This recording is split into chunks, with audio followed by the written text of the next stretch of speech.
मौका है हम लोग वचन में जाएंगे। कठिनाइयों का सामना जब हम करते हैं, तकलीफों मुसीबतों का सामना जब हम करते हैं, तो उस समय हमें परमेश्वर की नितांत आवश्यकता होती है। उसकी सामर्थ की आवश्यकता होती है, उसकी उसकी कुव्वत की आवश्यकता होती है, ताकि हम परमेश्वर की सामर्थ से उन तमाम कठिनाइयों का, मुसीबतों का, परेशानियों का सामना कर सकें जो हमारे जीवन में घटित होती हैं। कई बार ऐसी बहुत सी बातें होती हैं, ऐसी बहुत सी घटनाएं घटित होती हैं हमारे जीवन में, जो बहुत प्रार्थना करने पर भी उनका सामना हमें करना पड़ता है। कई बार हम प्रार्थना करते हैं कि हम सामना ना करें, हम उन तकलीफों में ना पड़ें, हम उन बीमारियों में ना पड़ें, लेकिन कई बार ऐसा होता है कि हम उन बीमारियों में पड़ते हैं, उन तकलीफों में पड़ते हैं, हमको सामना करना पड़ता है। वैसे हालात में हमको परमेश्वर की सामर्थ की बहुत आवश्यकता होती है, क्योंकि वो तकलीफें, वो बीमारियों या परेशानियों या मुसीबतों का आने का बहुत कारण हो सकते हैं, बहुत से कारण हो सकते हैं। और उन कारणों को समझने में परमेश्वर की सहायता चाहिए कि आखिरकार क्यों इतनी प्रार्थनाओं के बावजूद भी हम तकलीफों, मुसीबतों, बीमारियों, परेशानियों का सामना करते हैं, बहुत बड़ा नुकसान कभी-कभी उठाते हैं।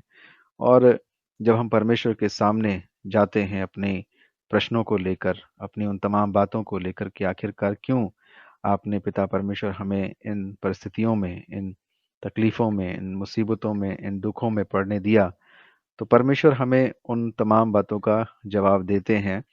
और जिस प्रकार से हम लोग वचन में पाते हैं कि विश्वासियों के लिए सारी बातें भलाई को उत्पन्न करती हैं, तो परमेश्वर जो भी हमारे जीवन में करते हैं, वो हमारी भलाई के लिए होता है। भले ही हमें थोड़ा तकलीफ दे लगता है। अब बच्चे हम लोग पालते हैं, छोटे बच्चे होते हैं, कई बार उनको इंजेक्शन लगवाने के लिए ले जाते हैं। बच्चे सोचते हैं माँ बाप न जाने कितने हमको कैसे ला करके यहाँ इंजेक्शन लगा रहे हैं। या कई बार हम बच्चों को साइकिल सिखाते हैं, बच्चे गिरते हैं। कई बार बच्चों को चलने के लिए बोलते हैं, तो बच्चे गिरते हैं, लेकिन हम बच्चों को फिर भी इनकरेज करते हैं कि तुम चलो।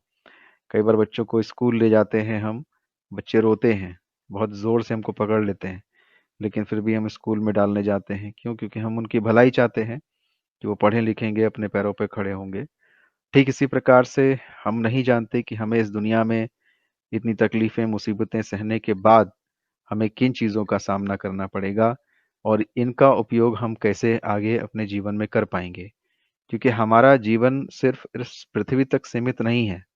हमें याद रखना चाहिए, हमको बाइबल बताती है कि दुर्भाग्यशाली है वो व्यक्ति जो सिर्फ इसी जीवन में परमेश्वर से जो है वो अ, परमेश्वर में रहने की कल्पना करता है। यदि हम केवल इसी जीवन में मसीह से आशा रखते हैं, तो हम सब मनुष्यों से अधिक अभागे हैं। तो हमें याद रखना चाहिए कि हमारा जीवन सिर्फ इस पृथ्वी तक सीमित नहीं है, वरन जीवन इस पृथ्वी के बाद भी हमको मिलना है। नई पृथ्वी, नया आकाश में हम लोग को जाना है।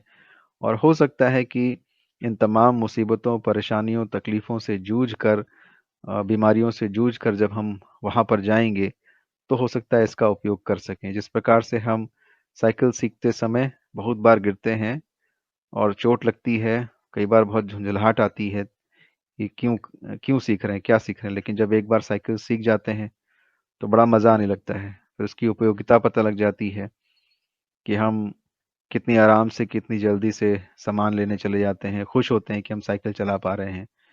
हम स्कूल जाते हैं, रोते हैं, नहीं जाना है, नहीं जाना है।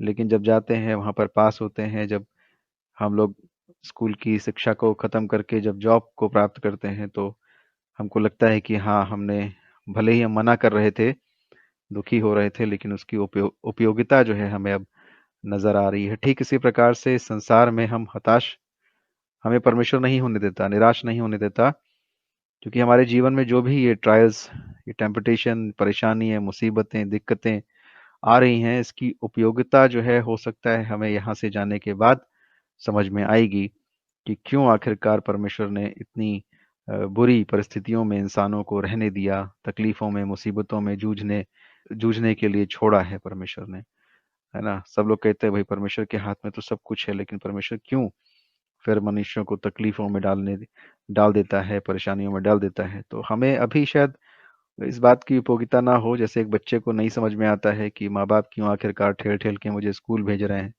क्या बात है आखिरकार, मैं जब रो रहा हूँ, मैं जाना नहीं चाहता, मुझे फिर भी भेजा जा रहा है।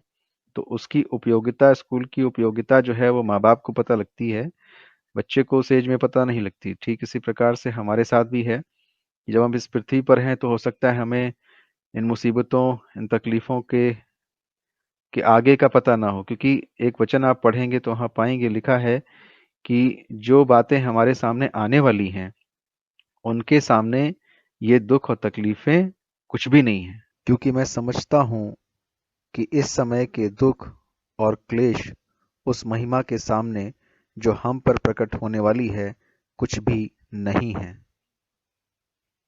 है ना? जिन चीजों को हम प्राप्त करने वाले हैं इस जीवन के बाद, उस जीवन के आगे ये तकलीफें जो है वो कुछ भी नहीं है। आपने पढ़ा होगा, तो हम लोग सीखेंगे कि परमेश्वर ने हम लोग को सिर्फ इस दुनिया में नहीं, हम लोग कई बार बहुत निराश हो जाते हैं, हम जीवित परमेश्वर के मानने वाले लोग हैं, हमारे साथ ऐसा क्यों होता है, हमारे साथ दुख तकलीफें क्यों होती हैं।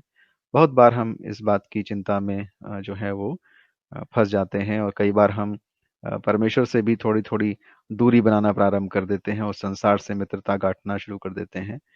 तो कई बार ये हमारे पतन का कारण भी बन जाता है।